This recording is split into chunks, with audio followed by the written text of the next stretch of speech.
अच्छा, इसके अंदर मैं आप लोग को ये बता रही थी कि जो सी है ना इलस्ट्रेशन, इसके अंदर एक बी है, ए है और दूसरा है बी। इसके अंदर बी ने ना ए से 100 रुपया असल में लेना है, लेकिन इसने सूट किसके लिए किया? 150 रुपए की रिकवरी के लिए। अब ए कोर्ट में आया और उसने 100 रुपया जमा करवा दिया कोर्ट में। अब जो बी है उसने कोर्ट के अंदर ये स्टेटमेंट दे दी कि भाई मेरी सेटिस्फेक्शन हो गई है, मुझे मैंने 100 रुपये रिकवर करना था, तो मुझे मेरा 100 रुपया मिल गया। तो अब कोर्ट जो है ना वो डायरेक्ट करेगी बी को कि भाई तुम ए को कॉस्ट पे करो। क्यों? क्योंकि इसकी लास्ट लाइन में भी ये वैसे लिखा हुआ है कि तुम इससे एक्स्ट्रा 50 रुपए मांग रहे थे और उसी की वजह से उस ए ने क्या किया, फर्दर सफर किया। ठीक है, इस वजह से अब बी को ये हुक्म होगा कि भाई आप ए को कॉस्ट पे करें। अब आप लोग ना ये तीनों एग्जांपल्स पढ़ लीजिएगा कि पहले के अंदर कोई कॉस्ट नहीं मिली, दूसरे के अंदर ए को कहा कि भाई तुम कॉस्ट दो, और तीसरे के अंदर बी को कहा कि तुम ए को कॉस्ट दो। यहाँ तक आप लोगों को सारी बातें क्लियर हो गई हैं? बाकी मुझे फिर बताइएगा, हमारे पास 5 मिनट बस रह गए और हम लोगों ने नेक्स्ट करना है। अच्छा, इसके अंदर दो ही पॉइंट्स हैं इंपॉर्टेंट। एक स्टेज ऑफ पेमेंट कि कब पेमेंट ऑफ मनी करनी है, एट एनी स्टेज। ठीक है, इसका ये जवाब है। और दूसरा ये है कि प्रोसीजर टू बी फॉलोड, इसके अंदर जो हम लोगों ने ये पढ़ा ना रूल 4, इसको आप लोगों ने मद्देनजर रखना है और इसके ये दोनों प्रोविजंस को देखना है कि जब उसने कहा जी मुझे फुली सेटिस्फाइड हो गया और जब उसने कहा मुझे पार्ट्स में सेटिस्फेक्शन हुई है। अब हमारे पास लास्ट जो आज का टॉपिक है वो है ऑर्डर 25। ये बहुत मजे का है लेकिन बहुत छोटा है, इसमें जस्ट इतना समझ लें, अगर सारे के सारे प्लेंटिफ या अगर है ही सिर्फ एक प्लेंटिफ है ना, तो ये सब लोग रहते हैं बाहर किसी फॉरेन कंट्री में। ठीक है, ये स्पेसिफिकली उन्हीं लोगों, उन्हीं प्लेंटिफ्स के लिए है जिसमें या तो सारे के सारे प्लेंटिफ बाहर रहते हो या फिर एक ही प्लेंटिफ है और वो बाहर रहता है, और इनके वापस पाकिस्तान में आने का कोई भी अमकान नहीं है। नेक्स्ट, और ये किसी भी इमूवेबल प्रॉपर्टी के रेलिवेंट है, और इस इमूवेबल प्रॉपर्टी के अलावा इनके पास और कोई भी इमूवेबल प्रॉपर्टी नहीं है। तो कोर्ट ये कहेगी कि ठीक है मिस्टर प्लेंटिफ, हम आपके सूट्स को फर्दर लेके चलेंगे, सारी प्रोसीडिंग चलाएंगे, लेकिन आप पहले हमें हमारी सेटिस्फेक्शन के लिए उतनी कॉस्ट कोर्ट में पेमेंट करें जितनी के कल को अगर आपका सूट जो है वो फ्रिवलेस निकला, वेक्सेशियस निकला या किसी भी किस्म का फ्रॉड वगैरह निकला और आपके हक में ये सूट नहीं होना था, और इससे क्या हुआ, डिफेंडेंट को क्या एक ज्यादा से ज्यादा नुकसान हो रहा था कोर्ट में आने की वजह से, तो हम लोग कल को क्या करेंगे कि भरपाई के लिए डिफेंडेंट को कॉस्ट अवार्ड करेंगे। तो अब ये वाली अमाउंट ना आप पहले कोर्ट में जमा करवाओ, उसके बाद आपकी ये सारी की सारी प्रोसीडिंग चलेगी जो भी आपने इस इमूवेबल प्रॉपर्टी से रिकवर करना है। ठीक है, ये जस्ट इतनी ही बात है, और इसमें ये दो ही हैं, क्या इसका नाम लेते हैं, रूल्स। अब इसको मैं वन बाय वन पढ़ देती हूँ। वेयर सिक्योरिटी फॉर कॉस्ट में be required from plaintiff, where at किस टाइम पे प्लेंटिफ को कहा जा सकता है कि आप सिक्योरिटी फॉर कॉस्ट पे करो। Where at any stage of suit it appear to the court that a sole plaintiff is, और where there are more than one plaintiffs, then when where there are more plaintiffs than one, that all the plaintiffs are residing out of Pakistan and that such plaintiff do not, or that one of such plaintiffs does possess any sufficient immovable property. यहाँ पे जो सारे का सारा word है ना आप लोगों ने हाईलाइट करना है, वो इमूवेबल प्रॉपर्टी करना है। ठीक है, in Pakistan other than the property in suit, यानी कि वो वाली प्रॉपर्टी जो के सूट के अंदर वो एजिटेट कर रहे हैं कि हमें मिलनी चाहिए या कुछ भी, उसके अलावा उनकी और कोई भी दूसरी प्रॉपर्टी मौजूद नहीं है। The plaintiffs within the time fix by the the court may either of its own motion or on application of any defendant order the plaintiff or plaintiffs within a fixed time by it to give security for the payment of all costs incurred or and likely to be incurred by the defendant। यानी कि जितनी भी cost अब तक defendant ने कर दिया खर्च या फिर उसके अलावा जितनी भी वो कर सकता है, तो ये वाली सारी की सारी कोर्ट, या तो जो कोर्ट है वो खुद कहेगा कि भाई प्लेंटिफ इसको पे करो कोर्ट के अंदर, या फिर जो डिफेंडेंट है वो इसकी एप्लीकेशन भी दे सकता है।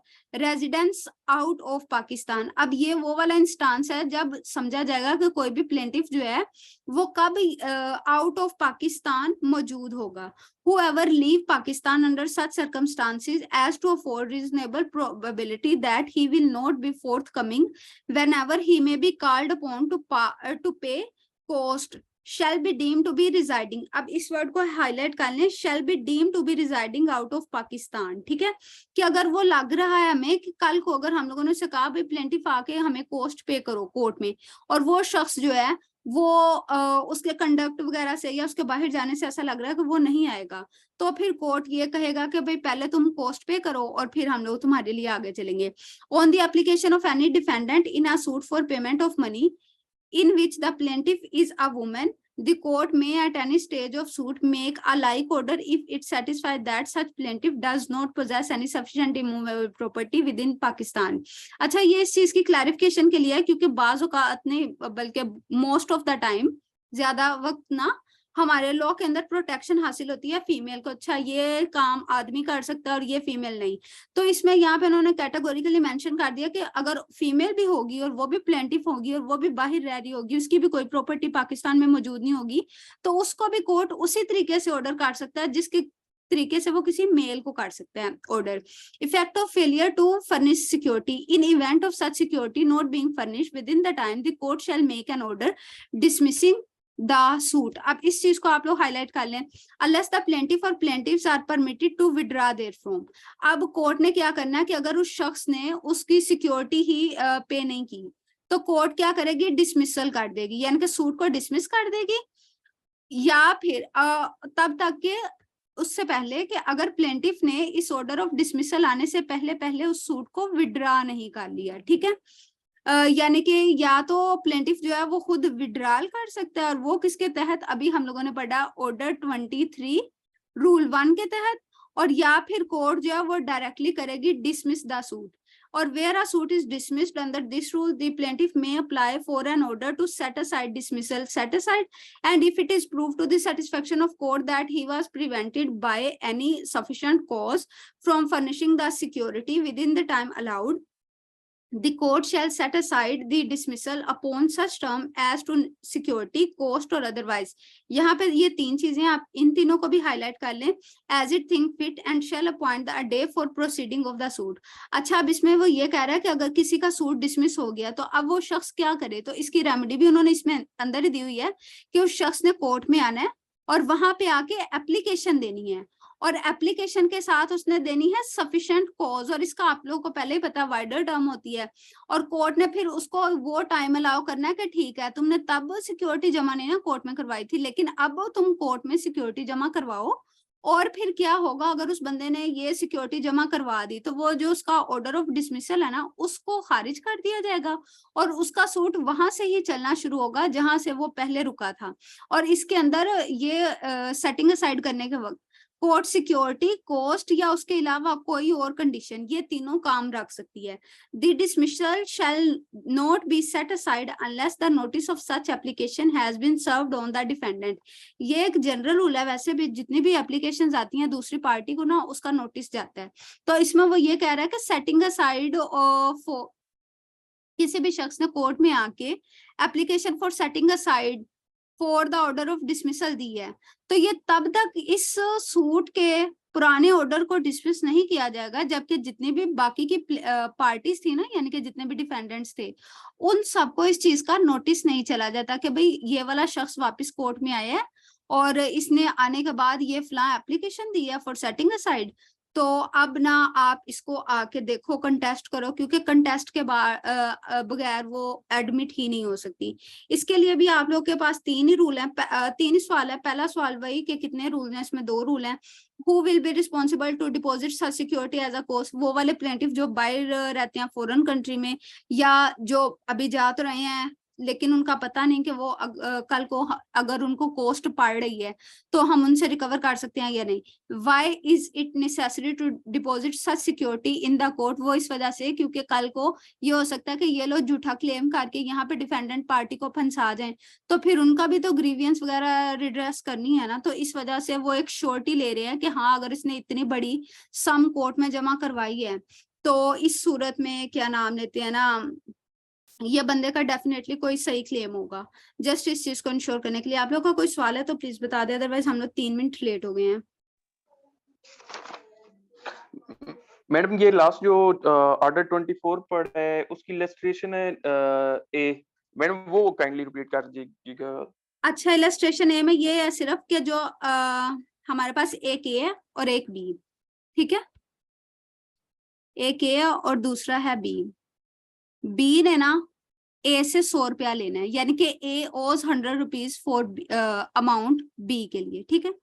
अब बी ने जब रिकवरी करने के लिए ना तो उसने ए को कहा कि भाई तुम मेरे पैसे दो, जैसे हम लोग आपस में दोस्तों को अगर पैसे दे दें तो क्या कहते हैं, भाई तुम मेरे पैसे दे दो, तुमने इतनी देर से मुझसे लिए हुए हैं।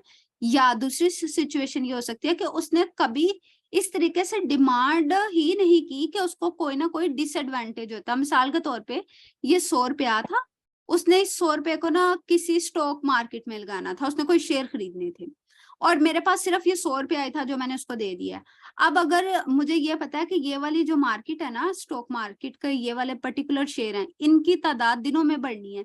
जैसे ये लास्ट टाइम हमारे पास बिटकॉइंस में हुआ था कि दिनों में हमारे देखने में आया कि इनकी तादाद बढ़ती गई, इनके पैसों की वैल्यू वगैरह बढ़ती गई। तो अब क्या हुआ कि उस बंदे ने ये क्लेम नहीं किया, और क्लेम करने के बाद कोई ऐसा नेचर का भी नहीं था कि वो क्लेम करता, और क्लेम करने की वजह से ए उसको कल को मना करता, और इसकी वजह से, इस मना की वजह से कोई उसको डिसएडवांटेज होता, किसको, बी को। तो वो ये कह रहा है इस सूरत में क्या होगा, फिर अब इस बी ने किया कोर्ट में सूट दायर करने के बाद जो ए है वो कोर्ट में आया, उसने डायरेक्टली 100 रुपया कोर्ट में जमा करवा दिया। अब बात तो सिर्फ इतनी है ना कि अगर मैं आपसे कहूं कि भाई मेरे 100 रुपया दे दो, आपको ये लो 100 रुपया, अब इसमें मुझे कोई नुकसान होना था कि भाई मैंने वो 100 रुपया इन्वेस्ट करना था, अगर तुम मुझे टाइम पे दे देते, या फिर अगर तुम मुझे नहीं दे रहे तो अब मुझे क्या होना था, नुकसान होना था, और ये रीजनेबली फोर्सिनेबल होना था। तो जस्ट इसके लिए, लेकिन मैं इसका टेक्स्ट एक बार और पढ़ देती हूँ। ए owes B 100 rupees, B sues A for that amount, यानी कि ए ने बी को 100 रुपया देना था और बी ने सूट दायर कर दिया ए के खिलाफ कि मैंने वो अमाउंट रिकवरी करनी है। Having made no demand for payment, उसने कोई भी डिमांड नहीं की पेमेंट के लिए, and having no reason to believe, और इस तरीके का कोई भी इवेंट नहीं था कि इस बात पे यकीन किया जाए, that the delay caused by making a demand would place him at disadvantage, यानी कि फौरी मैंने 100 रुपए का लेने थे, और फौरी अगर मैं उसे कहती भाई मेरा मुझे दे दो, और ये डिमांड मैंने फौरन कर दी, और इस डिमांड करने के बाद जी क्या हुआ कि अगर वो इनकार कर देगा यहाँ पे, तो मुझे यहाँ पे डिसएडवांटेज होगा, ऐसा कोई भी सीन नहीं है, ठीक है। और इस बात पे यकीन भी नहीं किया जा सकता। On the plaint being filed A page the money into court, और जब प्लेंट दायर की गई तो ए ने 100 रुपया जल्दी से कोर्ट में जी जमा करवा दिया, ठीक है। Be accepted it full satisfaction of his claim. अब हम लोगों ने इसके ऊपर वाले रूल में पढ़ा था इन पार्ट सेटिस्फेक्शन और इन फुल सेटिस्फेक्शन। तो जब इन फुल सेटिस्फेक्शन होती है तो क्या होता है, जो प्लेंटिफ होता है वो कोर्ट में जाता है और वहां पे अपनी स्टेटमेंट रिकॉर्ड करवाता है, और स्टेटमेंट रिकॉर्ड करवाने के बाद डिक्री पास हो जाती है। तो अब वो ये कह रहा है कि बी ने एक्सेप्ट कर लिया और full satisfaction about his claim जो है वो उसने कोर्ट में बता दिया, but the court should not allow him any cost. अब ये वो कह रहा है कोर्ट के ऊपर पाबंदी लग रही है कि कोर्ट ने अब ये नहीं कह देना कि भाई बी अब तुम कॉस्ट भी रिकवर कर सकते हो ए से। क्यों? क्योंकि ना तो उसने डिमांड की थी और ना ही कोई ऐसा रीजनेबली फोर्सिनेबल इवेंट नजर आ रहा था कि जिसके ऊपर हम लोग बिलीव कर देते कि भाई अगर इसने कल को डिमांड की और इस बंदे ने इनकार किया तो इस ए बी को कोई ना कोई नुकसान हो जाना, डिसएडवांटेज हो जाना, ऐसा कुछ भी नहीं हुआ। The litigation being presumably groundless on this part, अब इस पार्ट के ऊपर यानी कि सिर्फ और सिर्फ कॉस्ट के लिए ये ग्राउंडलेस है, ठीक है। तो फिर क्या होगा, कोर्ट सिर्फ और सिर्फ सिंपल डिक्री पास करेगा, उसमें कॉस्ट के बारे में यानी कि कॉस्ट के बारे में कोई भी ऑर्डर पास नहीं करेगा। किसी और का कोई सवाल है सर? आपको समझ आ गया? मेरा क्वेश्चन है एक। जी सर। अब आपने लास्ट जो ऑर्डर पर आया उसमें आपने बताया कि फॉरनर को ये कहा जाएगा कि उसने जो दावा किया उतनी अमाउंट कोर्ट में जमा करवाए, नहीं ऐसा ही था? नहीं, उतनी अमाउंट नहीं, वो वाली अमाउंट जी। डिफेंडेंट को कल को हैसल होने की वजह से कॉस्ट पड़ सकती है, वो वाली सिर्फ अमाउंट। अच्छा, ये नहीं है कि जितने का उसने दावा किया है वो सारी अमाउंट? नहीं नहीं नहीं नहीं, सिर्फ अब वो डिटर्मिनेशन कैसे होगी कि वो क्या बनती है अमाउंट? वकील की कॉस्ट और उसके अलावा कोर्ट फीस और जितने भी उसके अखराजात है प्रोक्लेमेशन वगैरह के ऊपर आने, कल को अगर उसने कोई एप्लीकेशन देनी है उस रिगार्ड में सिर्फ, ठीक है। मतलब 5-10 हजार रुपया जो बनेगा तकरीबन, हम कह सकते हैं इसके राउंड अबाउट। ये डिपेंड करता है, लोकल कमीशन नहीं उसमें ऐड होना कल को, कि अगर नहीं, डिपेंड वो मेरा क्वेश्चन ये है, मैक्सिमम कहाँ तक जा सकती है वो? सर, ये आपकी प्रॉपर्टी की वैल्यू के ऊपर डिपेंड करता है कहाँ तक जा सकती है। जैसे अगर मेरे गांव में मेरा छोटी सी जगह है और उसके लिए लोकल कमीशन 5-10 हजार रुपया लेगा, लेकिन अगर लाहौर में आपका प्लाजा है वहां पे कम से कम 50 हजार रुपया लोकल कमीशन देगा। वो सूट की वैल्यू देखेंगे और वकील की फीस डिफेंडेंट के, और उसके अलावा छोटे मोटे अखराजात जैसा कि आपने रेफर किया, इन तीनों को कलेक्ट करेंगे। जैसे अगर एक प्रॉपर्टी है ना करोड़ की, तो उसको कह देंगे भाई आप 3-4 लाख रुपया, मैक्सिमम 5 लाख रुपया कोर्ट में जमा करवाओ।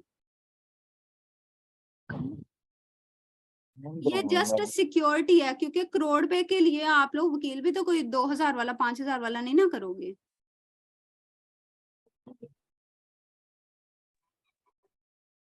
मैडम मेरा एक क्वेश्चन है। जी सर, हमारे पास 2 मिनट्स और हैं, प्लीज कर लें जल्दी जल्दी सवाल अपना। मिस क्वेश्चन ये है कि जब भी कोई जजमेंट पास होती है उस पे एंड पे एक वर्ड लिखा होता है कि जो both the parties bear own cost, वो वाली जो कॉस्ट होती है, और बाद औकात अगर आप कोई गलत लिटिगेशन फाइल करते हैं हाई कोर्ट वगैरह में, कोई पिटिशन फाइल करते हैं और वो विद कॉस्ट डिसमिस हो जाती है इन लिमनी, तो उस कॉस्ट की रिकवरी का क्या प्रोसीजर होगा? और ये जो both the party bear the own cost, अगर इसमें कोई कॉस्ट होती है तो इसकी रिकवरी का क्या प्रोसीजर होगा? सर इसके अंदर पहले तो आप ये समझे कि दोनों चीजें हैं डिफरेंट। इन्होंने डील करना सेक्शन 35 जो हमारा, इसके साथ subject to such condition and limitation as may be prescribe and to provisions of law for the time being in force. यहाँ पे ना कुछ अमेंडमेंट्स भी हैं, अब मुझे एग्जैक्ट वो नजर नहीं आ रही। The cost for that incident और ऑल सूट्स, और यहाँ पे आगे ना प्रोसीडिंग वगैरह के ऊपर है। जो आप बात कर रहे हैं ना, आप सिर्फ इतना कह रहे हैं कि प्लेंटिफ ने अपना खर्चा बर्दाश्त करना सारे का सारा और डिफेंडेंट ने अपना खर्चा बर्दाश्त करना है, इसमें कोई भी कॉस्ट नहीं पड़ी, ठीक है। यानी कि जितने भी आप प्लेंटिफ थे, आपने अपने वकील को फीस दी, कोर्ट फीस दी, प्रोक्लेमेशन के ऊपर खर्चा दिया, लोकल कमीशन को खर्चा दिया, उसके अलावा एक्स्ट्रा अखराजात, अगर आपको कोर्ट में कोई कॉस्ट मजीद पड़ गई है कि भाई आप फाइन दो 5000 रुपया, कभी कभी हो जाता है जैसे, तो ये सारे का सारा अमाउंट प्लेंटिफ ही बर्दाश्त करेगा। और इसी तरीके से अगर डिफेंडेंट ने लोकल कमीशन अपॉइंट किया, ये हम लोगों का नेक्स्ट लेक्चर मतलब वेंसडे को हम लोगों ने यही पढ़ना है लोकल कमीशन के बारे में। अगर डिफेंडेंट का कोई भी ऐसे अखराजात हैं जो उसने बियर किए हैं, तो जब आ जाएगा ना parties to bear their own cost, ये सारे खर्चे उनके अपने हैं। इसका डिग्री के अंदर फाइनल डिटर्मिनेशन के वक्त कुछ भी ऐड नहीं किया जाएगा। लेकिन अगर हम लोग ये कह देना कि इसकी आप करें, क्या उसका नाम लेते हैं,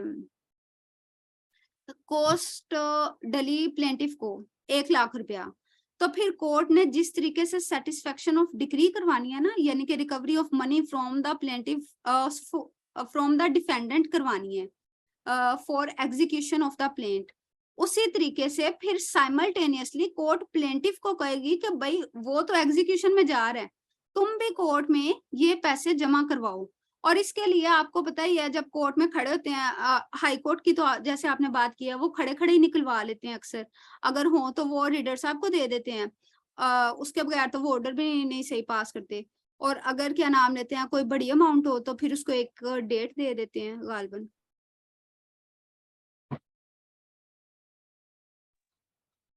ओके मैडम, क्लियर हो गया पॉइंट।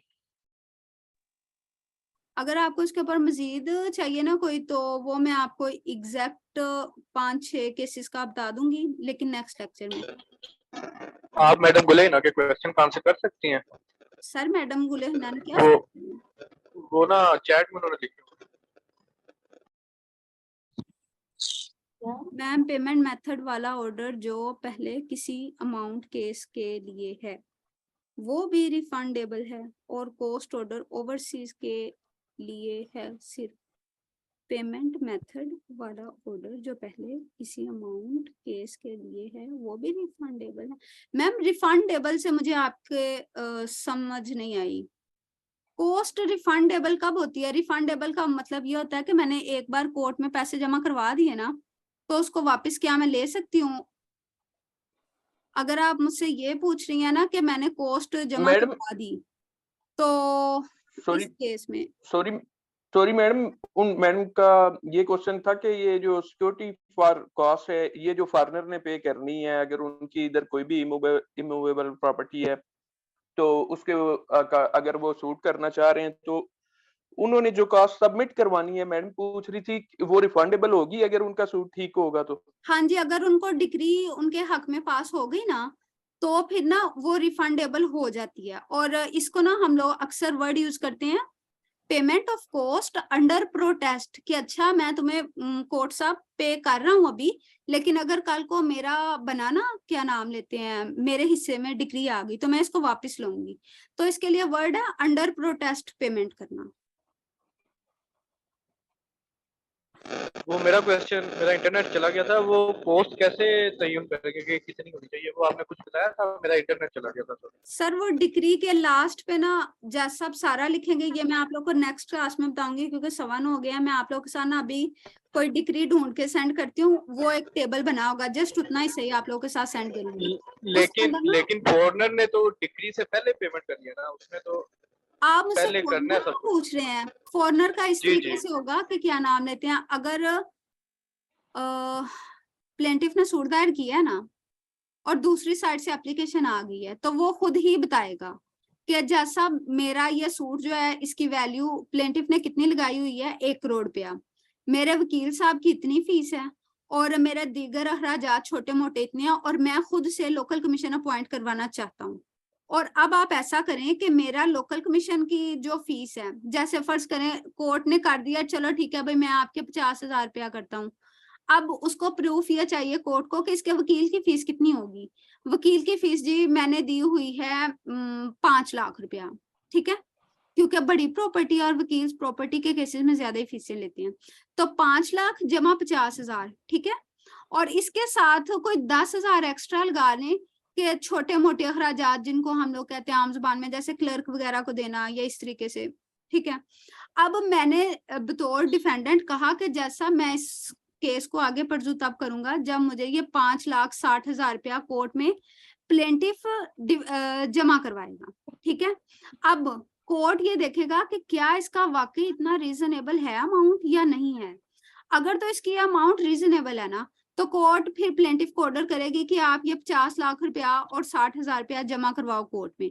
लेकिन अगर कोर्ट को ये कहीं से पता चल जाए या कोर्ट ये खुद ही एसरटेन कर ले कि नहीं, इनके जो वकील की फीस है ना वो 5 लाख नहीं है, वो 3 लाख रुपया है, ठीक है, और वाकई मैंने ही तो इसका लोकल कमीशन का अपॉइंट किया है, और ये 10,000 की कोई जरूरत नहीं क्योंकि ये ऐसे मिसलेनियस खर्चे इसको आ ही नहीं सकते। तो अब कितने की कोर्ट आया कि ये सब रिफंडेबल भी है? हाँ जी, ये सारा रिफंडेबल है, और इसको कहते हैं प्लेंटिफ के बिहाफ पे, यानी कि प्लेंटिफ ने जब इस अमाउंट को जमा करवाना ना, इसको कहते हैं पेमेंट या सबमिशन या deposit of cost under protest. यानी कि वो ये कह रहा है कि ठीक है मैं कोर्ट में जमा करवा रहा हूँ इस अमाउंट को, लेकिन कल को अगर मेरे हक में डिग्री आ गई ना तो मैं ये अमाउंट विड्रा भी करूंगा। तो कोर्ट इसको अलाउ खुशी खुशी कर देती है, क्योंकि यहाँ पे मकसद ये नहीं है कि हम लोग प्लेंटिफ को नुकसान पहुंचाए या उसको इतनी बड़ी अमाउंट 3.5 लाख की डाल के और उससे पैसे हेटें, बल्कि इसका मतलब ये है कि उसकी बोनाफाइड इंटेंशन देखने हैं कि खुद तो वो बाहर बैठा हुआ है, अब उसके पीछे हम लोग केस यहाँ पे लड़ते जाएं तो कोर्ट का टाइम आया, डिफेंडेंट को अलहदा से मुश्किल। अब ये डिफेंडेंट को सेटिस्फेक्शन हो गई है कि ठीक है भाई इसने 3.5 लाख रुपया कोर्ट में जमा करवा दिया है। अब अगर कल को ये बंदा दोबारा कोर्ट में खुद प्रेजेंट नहीं होता, इसका केस जो है वो डिसमिस हो जाता है, तो कोर्ट के पास ये 3.5 लाख रुपया तो पड़ा हुआ है ना, तो वो प्लेंटिफ को एज अ कॉस्ट प्रोवाइड करेगी। तो फिर ये एक श्योरिटी समझ लें आप, एक यानी कि जमानत वगैरह, कि प्लेंटिफ की बोनाफाइड है और डिफेंडेंट को इसकी श्योरिटी कि कल को अगर केस उड़ भी जाता है तो मुझे मेरे पैसे मिल जाएंगे जितना भी मैंने फालतू का खर्चा लगाया है। क्योंकि कोस्ट का असल मकसद ये होता है कि डिफेंडेंट के पैसे जाया ना हो, क्योंकि असल बंदा तो प्लेंटिफ ही है ना जो कोर्ट में आया है और वो क्लेम लेके आया है। और इसके साथ अगर उसका हुआ वेक्सेशियस क्लेम बाद में जाहिर, तो फिर इसके साथ वो सेक्शन 35A के तहत 1 लाख रुपए तक मजीद भी ऐड कर सकते हैं। यानी कि कोर्ट ये असरटेन करेगा अपने पास जितना भी उसका रिकॉर्ड मौजूद है कि ठीक है इसका 3.5 लाख तो ये बनता है, लेकिन मैं ऐसा करता हूँ इससे 70,000 रुपया मजीद ले लेता हूँ कि अगर कल को इसका कोई वेक्सेशियस क्लेम निकला तो क्या होगा। तो फिर सेक्शन 35A के तहत ये वाला जो है ये इसी ऑर्डर के तहत जमा सेक्शन 35, लेकिन जो है ना दूसरी कंपनसेशन के लिए कंपनसेटरी कॉस्ट, वो ये जो 70,000 मैं मांग रही हूँ, सॉरी कह रही हूँ कि भाई तुम पे करो, ये कौन सा होगा कंपनसेटरी कॉस्ट, और ये सेक्शन 35A के तहत उसको ऑर्डर किया जाएगा कि तुम ये भी पे करो और ये भी पे करो, और ये दोनों ही रिफंडेबल हैं। अब किसी का कोई सवाल तो नहीं रह गया कि जी मेरा है सर आप आया के नहीं, एक क्वेश्चन है, मैं जरा ये बता दें, फॉरनर आया कि ऐसी कोई ले सकता है एक्सेप्शन के मेरे पास नई अमाउंट है, मैं नहीं ये जमा करवा सकता, ऐसा कोई है ऑर्डर या रूल या कोई सेक्शन? सर फिलहाल तो वो मेरी ये नजर से नहीं गुजरा कि भाई हाँ, लेकिन वो ये कह सकता है इस अमाउंट को कम किया जाए, तो कोर्ट ये देखेगी कि क्या ये 3.5 लाख जो मैं पहले इस बंदे के ऊपर डाल रहा हूँ क्या ये रीजनेबल है या नहीं, और उस बंदे की फाइनेंशियल पोजीशन ऐसी है या नहीं। लेकिन अगर एक बंदा बाहर मूव कर गया तो उसके पास इतने पैसे तो होंगे, क्योंकि आजकल तो करेंसी रेट भी बहुत ज्यादा है। ये अमाउंट जो होती है ना ये कैश में ही जमा होती है, मतलब हम लोगों ने 3.5 लाख रुपए अगर किसी बंदे को अमाउंट हुई है तो वो आपने कोस्ट के तौर पे पड़ी है, उसने कोर्ट में कैश में पेमेंट करनी है। वो दरअसल कोर्ट के ही खजाना ब्रांच में जाएगी और वहां पे कोर्ट से एक स्पेसिफिक नंबर अलॉट करेगी, या अगर कोर्ट का अपना है अकाउंट नंबर उसमें डाल देगी, या उसको किसी प्रॉफिटेबल स्कीम में डाल देगी। वो इस चीज के ऊपर डिपेंड करेगा कि उस कोर्ट के रूल क्या कहते हैं। जैसे पंजाब के कुछ कहते होंगे, केपीके के कुछ कहते होंगे, तो वो उसके मुताबिक उस अमाउंट की डिस्पोजल है, यानी कि उस अमाउंट को ना आना कैश में है, लेकिन उसको आप यूज करवा सकते हो किसी भी ऐसी गवर्नमेंट की पॉलिसी के अंदर जहां पे उसको कल को इंटरेस्ट मिले उसके ऊपर, ठीक है। और वो इंटरेस्ट वो वाला होगा जो उस वक्त बैंक रेट में प्रिवेल कर रहा होगा, क्योंकि इसको हम लोगों ने किसी प्रॉफिटेबल स्कीम के अंदर ही इन्वेस्ट करना होता है ऐसी अमाउंट को, और ये हम नहीं करते, सॉरी ये करती है कोर्ट। चला हुआ था। और किसी का कोई सवाल है प्लीज बताइएगा। थैंक यू सो मच, आज हमने आपको बहुत तंग किया मैडम, थैंक यू। कोई बात नहीं मैम, असल में मेरा भी दिमाग खुलता है आप लोगों के सवालों का जवाब देके। मैडम जो कोर्ट, सॉरी मैडम। जी सर। मैडम ये जो आपने अभी बात की है कि वो कोर्ट ऐसे ही कोर्ट का यहाँ अपना होगा जो कोर्ट में ये फाइनेंस से रिलेटेड, जैसे आप बता रही थी मैडम, हाँ जो जी, बैंक ये रेट के कोर्ट साथ के जैसे अपने ही होते हैं, इनके प्री डिटरमिन्ड होते हैं, इनके ना सब कोर्ट्स के प्री डिटरमिन्ड होते हैं। जैसे आपने ना इस चीज को एक चीज के सर अली आपका सर कितने बजे लेक्चर आप 9:30 बजे मैम। जी ठीक है सर। अच्छा, इसके अंदर ना कोर्ट्स का प्री डिटरमिन्ड होता है कि ये फलां कोर्ट नंबर है, इसका अकाउंट ये नंबर होगा। लेकिन मुझे ना अब सब कोर्ट्स के बारे में नहीं पता, क्योंकि जैसे हमारे पास होते हैं गार्डियनशिप कोर्ट्स, तो वहां पे जो पैसे जमा करवाए जाते हैं वो तो ऐसे होता है कि हम लोग रीडर साहब को दे आते हैं, रीडर साहब आगे दूसरी पार्टी को पे कर देते हैं।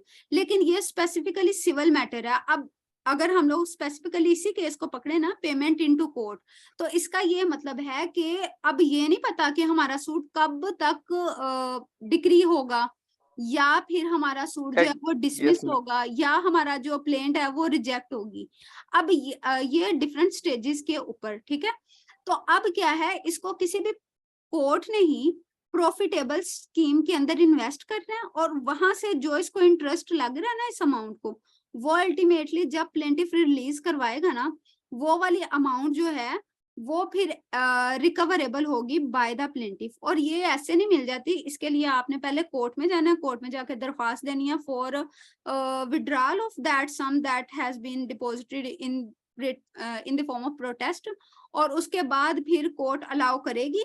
और जितनी अमाउंट तक कोर्ट को लगता है, हो सकता है कि अगर उसने 3.5 लाख रुपया किया, अब इसके ऊपर इंटरेस्ट लग के ये 4 लाख रुपया हो गया, ठीक है, लेकिन अब ये कोर्ट ये कहती है कि नहीं, इसका ना ये जो इतनी अमाउंट है 4 लाख मैं इसको नहीं दूंगा, मैं इसमें से ऐसा करता हूँ 1 लाख रुपया ना इसको कॉस्ट डाल देता हूँ, और ये 1 लाख रुपया जो है ना अब ये मैं डिफेंडेंट को अलाउ कर देता हूँ, और बाकी का जो 3 लाख रुपया है ना वो मैं प्लेंटिफ को कहता हूँ भाई तुम विड्रॉ करवा सकते हो। तो अब यहाँ पे जो 3 लाख रुपया वो प्लेंटिफ को मिल जाएगा, जो 1 लाख रुपया वो डिफेंडेंट को मिल जाएगा। मतलब ये सारी के सारी जितनी भी आपकी चीजें होती हैं ना, ये आप लोगों ने खुद ही इसको अप्लाई करना होता है, और इसकी सारी ये पॉसिबिलिटीज हमारे पास होती हैं।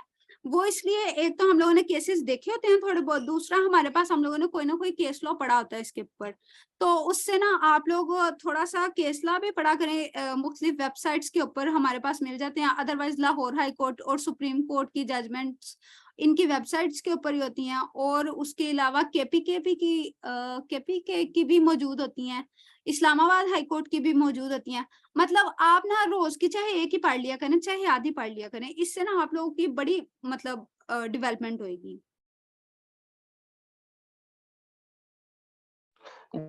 थैंक यू मैम, जज़ाकल्लाह। जी ठीक है। Thank you